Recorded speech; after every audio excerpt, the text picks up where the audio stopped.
Author H.G. Wells, the man behind The Time Machine and War of the Worlds, would write about a planned world state in which there must be a common faith and law for mankind. In 1939, he would publish a full book on the matter called The New World Order. Wells again has a similar vision, stating that national individualism has to go and that sovereign states must end. He then goes on to write, in the great struggle to evoke westernized world socialism, contemporary governments may vanish. Perhaps his most chilling prediction is that countless people will hate the New World Order, be rendered unhappy by frustration and their passions and ambitions through its advent, and will die protesting against it.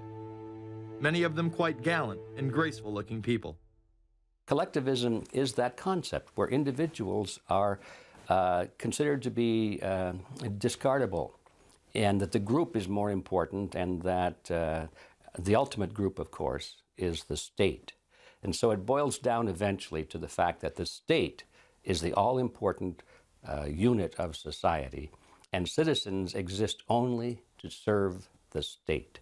Other men of prominence would also promote a New World Order during the 1960s, including industrialist and former New York Governor Nelson Rockefeller. These are some of the reasons pressing us to lead vigorously towards the true building of a New World Order. Rockefeller would also become vice president under Gerald Ford.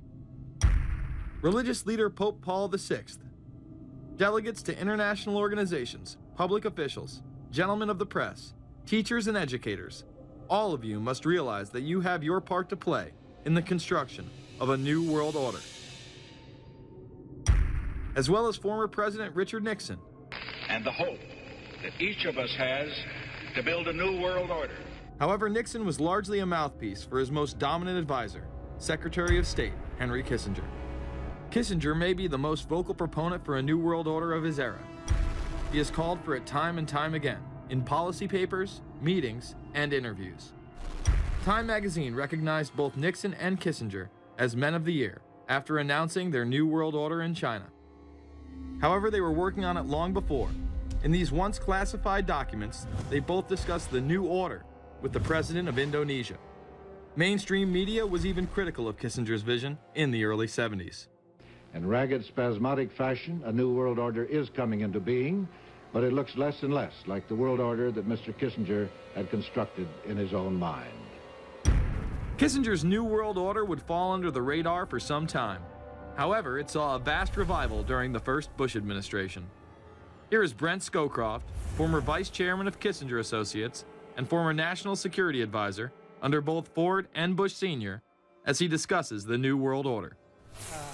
Looking at the subtitle this morning, Are We Ready for the New World Order, gives me something of the shudders. That phrase, New World Order, I'm afraid I'm partly responsible for resurrecting. To me, what that symbolized was perhaps a fundamental change in the character of our response to national security issues. Here, Charlie Rose asked Scowcroft, Kissinger, and former national security advisor Zbigniew Brzezinski if we are living in a new world order. Where are we as we think about this time in American foreign policy? Are we at a special moment which is being redefined? Or are we creating a new world order? We're at a moment when the international system is in a period of change like we haven't seen for several hundred years. In some parts of the world, the nation state on which the existing international system was based is either giving up its traditional aspects, like in Europe, or as in the Middle East. George H.W. Bush would campaign for a new world order like no other president before him. He would openly discuss it during his State of the Union address. What is at stake is more than one small country. It is a big idea, a new world order, where diverse nations are drawn together in common cause to achieve the universal aspirations of mankind. Again, a unified Europe was a major goal in creating this order. With few exceptions, the world now stands as one.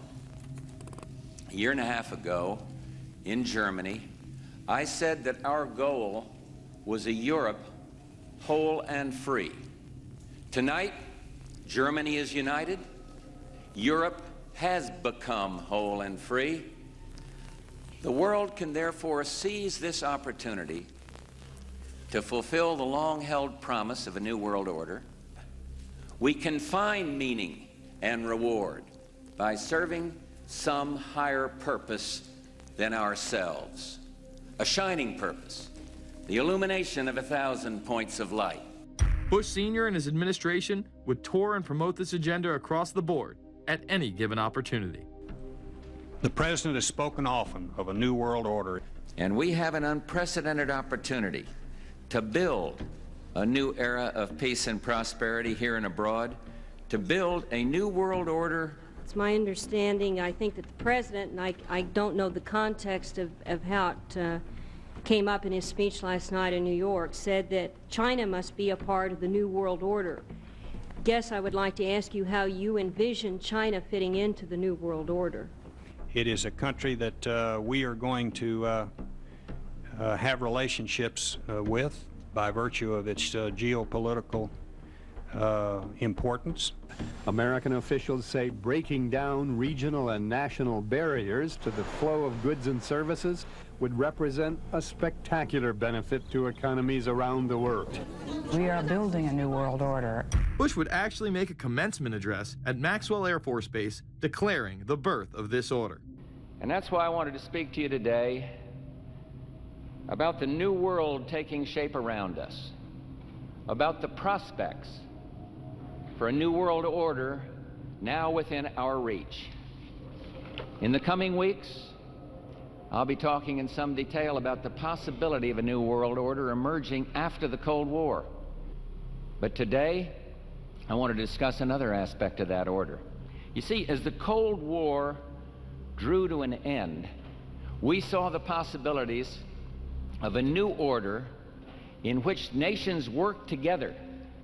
It refers to new ways of working with other nations to deter aggression and to achieve stability. As old threats recede, new threats emerge.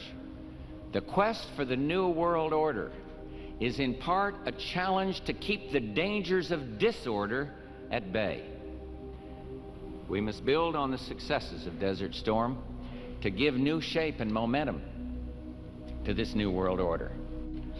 Only when this transformation is complete will we be able to take full measure of the opportunities presented by this new and evolving world order.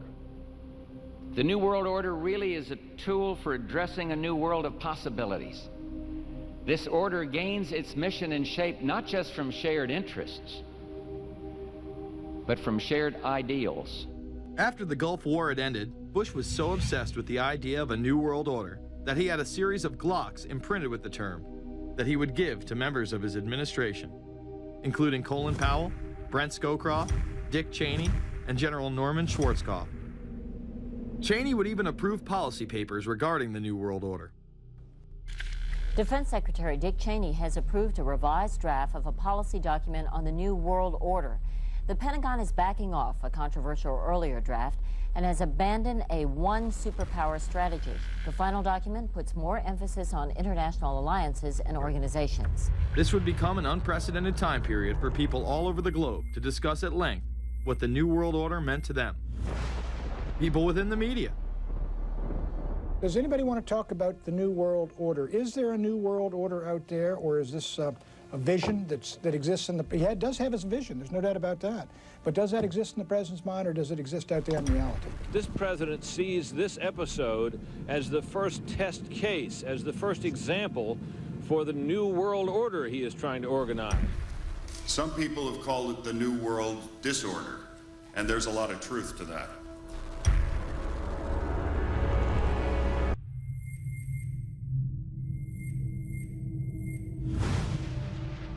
University and institutional chairs.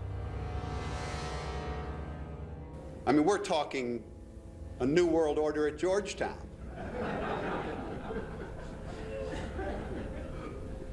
And we'd like to be very much a part of it and continue to live. This is a world that is likely to be dominated in the near future, and perhaps longer, by the Gulf War and the New World Order, which is the buzzword of the moment. So the secret of a new world order, and at this point it's just a slogan, but it does have some historical background in terms that orders have succeeded each other over time. The secret of this is to learn how to use coalitions. We are effective in the United Nations. People within government. George Bush has invoked a new world order without enunciating a new American purpose. The president has still failed to articulate clear goals for our nation's foreign policy in this new age. I find the term New World Order very revolting and just not only historical.